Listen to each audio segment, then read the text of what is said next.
Bukannya membela Palestina, kita berdiri di tengah dan netral. Sebenarnya kalau aku pribadi ditanya, aku akan bela Palestina karena sekarang kan Palestina banyak yang jadi korban. Ya.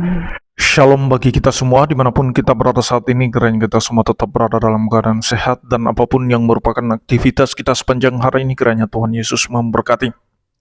Dan kembali berjumpa lagi di channel kita ini, yaitu Zemayan Yasin. Terima kasih buat teman-teman semua dan juga para sahabat yang sudah mendukung perkembangan channel ini dengan setia, dan kiranya kita tetap menggunakannya untuk menjadi berkat bagi semua orang.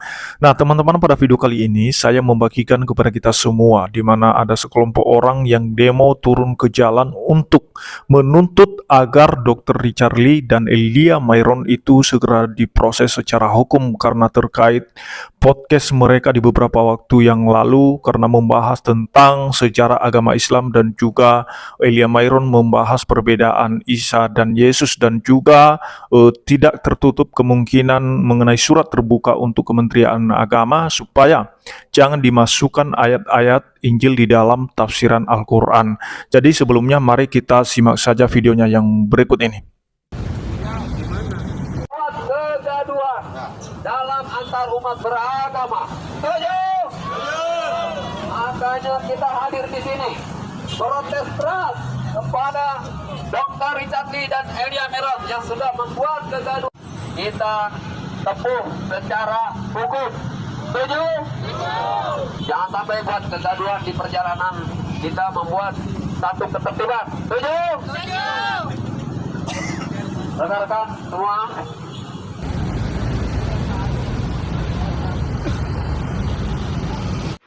Shalom Elia, podcastmu di tempatku tuh keren banget loh. Secara nggak langsung kamu menjadi pewarta Injil, dan banyak yang belain kamu sebenarnya. Jadi aku seneng banget sih, kontenmu tuh sampai nonton 3,1 juta viewers loh, luar biasa banget. Elia, ini ada yang bagus sih menurutku yang harus diangkat sih, dan kita perdalam tentang Yesus Kristus dan Nabi Isa, ya. Itu aku pengen datangin.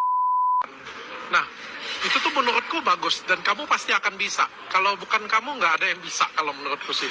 Dan kamu harus, aku kasih saran, kamu harus ambil momen ini. Tenang aja, aku akan jagain kamu.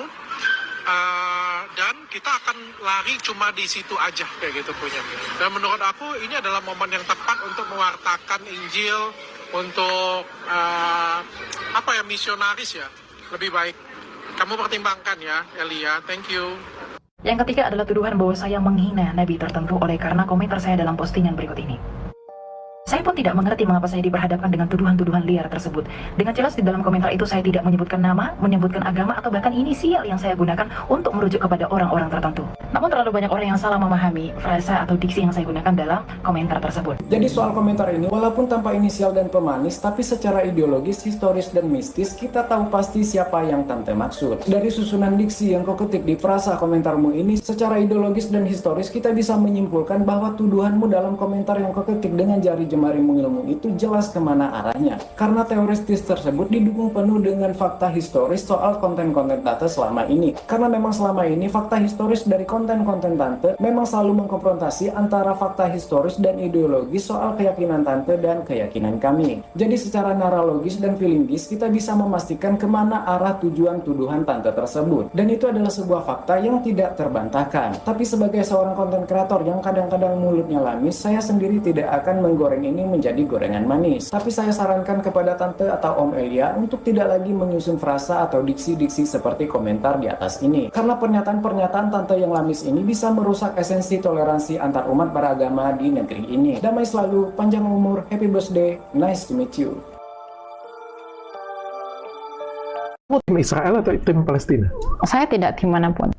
Di Israel juga seperti itu.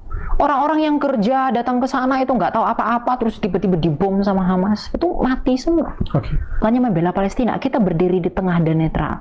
Sebenarnya kalau aku pribadi ditanya, aku akan bela Palestina karena sekarang kan Palestina banyak yang jadi korban. Ya. Itu pun nggak salah, dokter. Kalau di Palestina ada orang yang itu kemudian dokter mengatakan, oh, saya lebih ke Palestina. Lalu manusia yang di Israel yang mati itu juga apakah bukan manusia? Karena Palestina sekarang lebih Itu banyak. yang bukan masalah lebih banyak, bukan masalah kuantitas. Israel kan menyerang Palestina duluan nih, ya kan, membombardir Palestina sehingga dari tempat Israel itu sekecil ini ya menjadi besar banget. Besar sekarang. banget. Iya. Ya itu juga kesalahan sejarah lah. Iya. Saya minum dulu ya untuk bisa mencerna semua. Jadi itu dia videonya teman-teman ya. Kita sudah mendengarkan dan melihat bagaimana tuntutan mereka terhadap Richard Lee dan juga Elia Myron. Nah, sebenarnya merasa aneh saja, merasa lucu, dan memang begitu fakta di negara kita ini. Ketika pihak minoritas membahas tentang agama sebelah dan mereka tidak terima dan mereka menuntut dan mereka menuduh sebagai penistaan agama. Nah, kalau kita lihat saudara-saudara kita yang dari pihak Muslim, khususnya para polemikus dan juga beberapa oknum ustadz yang membahas tentang kekristenan dan secara terang-terangan membahas ayat-ayat Alkitab seperti Ustadz Kainama, Dondi Tan, Yaya Waloni, Babe Haikal, dan juga Menachem Ali, Yonatan Nandar, dan banyak lagi ustadz yang suka membahas tentang ayat-ayat Alkitab. Bahkan di dalam pengajian mereka dalam masjid, mereka membawa Alkitab dan mereka mengkaji ayat-ayat kitab suci Kristen. Dan kenapa orang Kristen tidak pernah menuntut dan tidak pernah mengatakan bahwa mereka menista agama?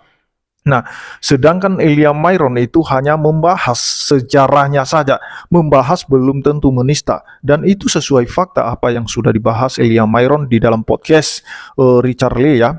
Dan itu sesuai dengan apa yang tertulis juga dalam Alkitab, bahwa memang benar Yesus yang ada di dalam Alkitab Kristen itu berbeda dengan Isa yang ada di dalam kitab suci saudara-saudara kita Muslim. Itu tidak bisa kita pungkirin perbedaan itu. Karena kalau kita lihat secara historisnya dan juga kelahirannya, kematiannya, kebangkitannya, bahkan kenaikannya di surga itu berbeda dengan peristiwa atau kisahnya Isa yang ada di dalam kitab suci mereka. Dan itu kita tidak perlu paksa untuk harus sama, menjadi pribadi yang sama, karena dari sisi historis, teologisnya pun udah bisa kita nilai bahwa itu berbeda. Lalu kenapa saudara-saudara kita menuntut dan tidak terima akan hal itu, padahal Elia Myron sama sekali tidak menista, tidak menghina ya. Saya lihat sekalipun ada komentar yang dibahas di dalam video tadi seperti yang ditanggapi oleh pria tadi, dan itu tidak disebutkan nama ya oleh Elia Myron di komentarnya. Dan sekalipun diambil kesimpulan oleh pria itu kan kesimpulan sepihak. Nah, bukan kesimpulannya Elia Myron. Jadi jangan langsung menafsir perkataan orang lalu menyimpulkan lalu menggiring opini bahwa itu adalah melakukan penistaan. Mari kita harus lebih cerdas untuk beragama. Jangan hanya karena minoritas yang membahas agama kalian dan kemudian kalian tidak terima, nuntut harus diproses secara hukum. Kenapa tidak pernah kalian buka suara ketika beberapa oknum ustadz membahas Alkitab secara terang-terangan, bahkan mereka menghina, melecehkan Alkitab di dalam masjid seperti Ustadz Nababan ini. Nah, Ustadz Nababan itu melecehkan Alkitab sehingga dia bisa memanggil salah seorang dari jemaatnya dan menguji kesaktian Alkitab di dalam masjid. Apakah itu bukan penistaan? Nah, jadi teman-teman, sebenarnya ada ketidakadilan, ada ketidakkonsistenan, tidak ada yang nuntut supaya diproses secara hukum. Nah, jadi itu yang perlu saya sampaikan kepada teman-teman semua. Jadi inilah fakta yang ada di negara kita dan inilah ketidakadilan sebenarnya. Jadi mari kita tetap berdoa bagi saudara-saudara kita yang sebelah ya, yang seberang, supaya mereka benar-benar bisa memahami semua situasi dan kondisi dalam negara kita ini. Jadi jangan hanya melihat kesalahan dari minoritas saja, dan itu pun belum tentu salah. Tetapi mereka tidak melihat kesalahan yang dilakukan oleh saudara-saudara seiman mereka, khususnya ustadz-ustadz mereka yang suka membahas ayat Alkitab dalam masjid. Dan sekalipun kita lihat tadi voice note Dr. Richard Lee kepada Elia Myron tentang pemberitaan Injil atau misionaris, Dan itu sah-sah saja, wajar saja, itu juga bukan penistaan. Apa salahnya kalau orang atau seseorang membicarakan tentang bagaimana mereka harus memberitakan Injil, memberitakan apa isi kitab suci mereka. Kenapa harus dianggap itu sebagai misi atau tujuan kristenisasi? Nah, bagaimana dengan oknum-oknum ustadz yang misalnya membahas tentang dakwah mereka, bagaimana dakwah mereka harus ke pelosok-pelosok, mereka harus ke kampung-kampung, ke kota-kota untuk berdakwah. Apakah kita menganggap itu sebagai penistaan? Itu juga tidak mungkin, karena setiap orang berhak mendeklarasikan imannya kepada siapapun yang berhak mendengarnya. Nah, jadi kalau masalah mau terima atau tidak pemberitaan Injil itu tidak masalah. Hakmu juga untuk memilih percaya atau tidak. Jadi mari kita jangan sampai kita tidak bisa memahami setiap kalimat orang, kata-kata orang, langsung kita menanggapi secara negatif dan memikirkan secara negatif. Makanya kita harus belajar berpikiran positif, supaya apa-apa yang kita lihat, yang kita dengar jangan selalu isinya negatif. Nah, jadi mari kita singkapi dengan positif. Mari kita ambil hikmahnya saja. Jadi itu saya sampaikan kepada teman-teman semua supaya tahu bahwa memang kita berbeda dengan mereka. Jadi kiranya Tuhan Yesus memberkati kita semua. Shalom.